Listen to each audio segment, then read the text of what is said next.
Terima kasih. Ya namanya yatafaqahu namanya. Yatafaqahu itu fi'il mudhari', jadi harus up to date. Harus kontekstual. Kalau masih cara lama, fi'il madhi namanya. Allah aja mau menyuruh yatafaqahu fi'il mudhari'. Jadi harus berkembang berpikir itu, jangan mandek. Wal yungdhiru, begitu pula membina masyarakat harus kontekstual, harus up to date. Harus at-tajdidul mustamir. Nah, karena ya yungdhiru fi'il mudhari'. Harus zaman hal dan istiqbal. Kalau masih khutbahnya masih cerita Nabi Musa mandi di sungai, bawa batu, bawa seruannya Nabi Musa, itu fil madhi namanya masih. Sekarang harus up to date. Nah, yang kesalahan-kesalahan itu karena saya nulis. Kalau saya nggak nulis nggak tahu salahnya kan. Jadi kalau ente nggak nulis nggak tahu salahnya, nggak nulis. Ya, al khoto' minal amal. Orang yang kesetrum ya tukang listrik, udah kutik listrik. Kalau nggak pernah pegang listrik nggak pernah kesetrum. Orang nabrak ya supir, karena nyupir, coba nggak jadi supir nggak pernah nabrak. Jadi kesalahan itu karena dari amal, kesalahan itu. Kalau nggak mau salah ya jangan beramal, nanti nggak mau salah nanti. Bahwa Ali Samin Asy'ar hanya mengambil dari Mu'tazilah tidak benar, Said. Kemudian Ali Samin Asy'ar malah menekankan mengambil dari Maqalatul Islamiyyin, Al-Milal wan Nihal, selalu ngambil dari itu. Al-Milal wan Nihal, Al-Farqu Bainal Firaq, karena Ali Samin Asy'ar terkenal Asy'ari abad ke-20. Yang paling mempertahankan mazhab Asy'ari di Mesir, beliaulah orangnya. Ketika Asy'ari baru saja habis diserang oleh Asy-Syekhul Akbar Muhammad Abduh, the Grand of Syekh Al-Azhar. Nah, tentang sanad tadi, memang siapa tadi? Wasil bin Atha, temannya Abu Hashim memang ya. Abu Hashim, kenapa namanya Abu Hashim padahal dia nggak punya istri, mati belum punya istri, tapi namanya kok Abu Hashim. Saya nggak tahu kenapa namanya Abu Hashim, padahal nggak punya anak. Abu Hashim ini anaknya Muhammad bin Hanafiyah. Dialah yang menggerakkan pasukan di bawah tanah untuk menggulingkan dinasti Bani Umayyah.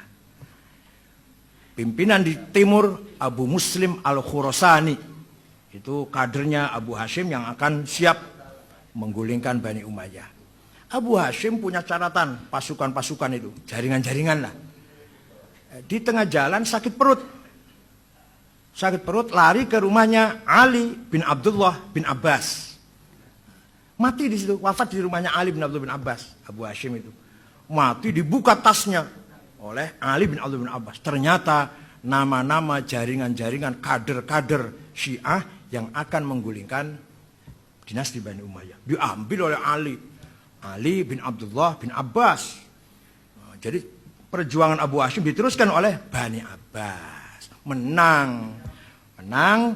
Pertama kali khalifah adalah Muhammad Abul Abbas ibn Ali bin Abdullah bin Abbas yang terkenal As-Saffah. Mengapa As-Saffah? Karena semua Bani Umayyah gede cilik lanang wadon tuwa enom patine kabeh oleh Muhammad ibn Ali ibn Abdullah ibn Abbas. Laki, perempuan, tua, muda, kecil, bunuh semua. Kecuali satu yang lari. Abdurrahman Ad-Dakhil. Lari dari Syria sampai ke Spanyol, ke mana Andalus. Maka dinasti Bani Umayyah berdiri sendiri di sana. Terjadilah perdebatan. Bagaimana hukumnya kalau ada imam dua khalifah. Di timur Bani Abbasiyah, di barat Bani Umayyah. Itulah cerita Abu Hashim, sedikit tentang Abu Hashim. Abu Hashim orangnya cerdas, orangnya pinter. Cerdas, politisi, aktivis, energik. Bisa membangun jaringan di bawah tanah malah yang akan menggulingkan dinasti Bani Umayyah. Ternyata tidak panjang umurnya, malah mati belum kawin, diambil alih oleh Ali bin Abdullah bin Abbas, yang nanti suksesnya khalifah pertama Bani Abbas adalah Muhammad Abul Abbas As-Saffah ibn Ali ibn Abdullah bin Abbas. Itu yang membantai semua Bani Umayyah sehabis-habisnya itu. Maka disebut As-Saffah. Jagal, apa jagal ya Saffah ya? Haus darah. Nah, itu sekitar itu. Jadi Ali Samin Asy'ar mengambil dari Maqalatul Islamiyyin, dari Milal wan Nihal dan seterusnya. Masalah apa tadi? Gabungan antara Mu'tazilah dan Syiah ceritanya begini. Setelah Mutawakkil 'ala Allah berkuasa, maka tokoh-tokoh Mu'tazilah dipecatin semua dari lembaga-lembaga pendidikan, pecat semua. Yang tadi sebelumnya gajinya besar-besar. Waktu zaman Ma'mun, Mu'tasim, Wathiq, kalau Mu'tazilah gajinya berapa ya? Kira-kira kalau sekarang berapa? kira-kira sekarang berapa? 10 juta lah ya sebulan. Kalau yang qala Rasulullah mujibatul husli 2 juta. Furudil wudu'i 2 juta. Tapi kalau yang ilmu kalam, filsafat 10 juta. Itu zaman Ma'mun, Mu'tasim, Wathiq. Mutawakkil 'ala Allah membalik keadaan. Yang ngajarkan hadis besar gajinya. Yang ilmu kalam diberangus malah. Dipecatin. Oleh gubernur Dailam namanya Ibnu Ibad yang Syiah. Sini. Mu'tazilah kamu sudah gak dipakai di Kairo, gak dipakai di Mekah Madinah, di Syria, gak sudah dikucilkan di sini. Maka terjadi eksodus ulama-ulama Mu'tazilah pindah ke Dailam yang gubernur waktu itu Syiah Ibnu Ibad. Di sini hebatnya Syiah. Hebatnya gimana? Prinsip Syiahnya tidak luntur. Tetap percaya pada wasiyah, ismatul a'immah, raj'ah, mahdiyah, taqiyah, tapi intelektual dibangun karena kemasukan Mu'tazilah. Dari sejak itulah Syiah bukan hanya partai politik, tapi juga gerakan-gerakan intelektual sampai sekarang. Sampai sekarang embargo spare part pesawat oleh Amerika, iya. Amerika melarang ngirim onderdil pesawat ke Iran. Ya wes ora apa-apa, gawe dhewe. Sampai sekarang spare part onderdil pesawat Iran itu bikin sendiri.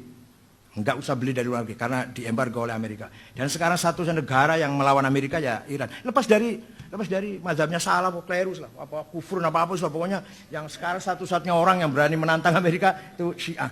Satu negara yang tidak punya utang juga Iran. Satu-satunya yang membela Palestina terang-terangan usul basa-basi ya Iran. Padahal Palestina tidak ada Syiah. Orang Palestina nggak ada Syiah, orang Palestina. Tapi yang membelain Palestina mati-matian Iran. Ini lepas dari kufrun apa nifakun apa dolalun lah. Iya. Apa? Ayat setan. Mohon tidak disela dulu ya, biar selesai. Ya, jadi enggak ini bukan begitu. Ini sisi positifnya Syiah, sisi positifnya Iran. Adapun beda dengan kita ya, tapi ada positifnya sekarang satu negara yang bisa memproduksi uranium menjadi tenaga nuklir. Nah, kalau kita kan masih memproduksi mandoan, keripik tempe, Iran sudah memproduksi uranium. Tentang sanad tadi, yang mengkotik tadi sanad ahli sunnah, itu dari tahun saja. Kita lihat dari tahun dan dari pengaruh. Syehristani terpengaruh Ghazali. Rozi terpengaruh oleh Syehristani. Itu saya bacanya di situ. Pengaruh. Jadi ini berarti gurunya. Guru bukan berarti harus ngaji face to face, enggak. Tapi pengaruh. Seperti saja muridnya Mbah Asy'ari, saya nggak pernah ngaji sama beliau, tapi saya terpengaruh pikirannya. Atau ada orang mengikuti pikirannya Gus Dur, berarti muridnya itu, walaupun nggak pernah kenal dengan Gus Dur. Nah, jadi sanad tadi, pengembangan dari pola pikir sebelumnya, saya anggap itu gurunya, minimal melalui kitabnya, melalui tulisannya. Imam Syehristani sangat terpengaruh oleh Ghazali, Imam Rozi sangat terpengaruh oleh Syehristani, Imam Sanusi terpengaruh oleh Khalduddin Al-Ijid dan seterusnya. Apalagi tadi, yang satu lagi apa? Masalah Syiah bunuh orang, ahli sunnah juga bunuh orang banyak. Itu masalah pribadi, kelakuan pribadi. Bukan karena Syiahnya kemudian bunuh orang. Yang ahli sunnah bunuh orang juga ya. Yang tiap hari carok juga banyak ahli sunnah semua. Enggak masalah kelakuan, bukan masalah madhab lah. Yang ahli sunnah korupsi ya banyak.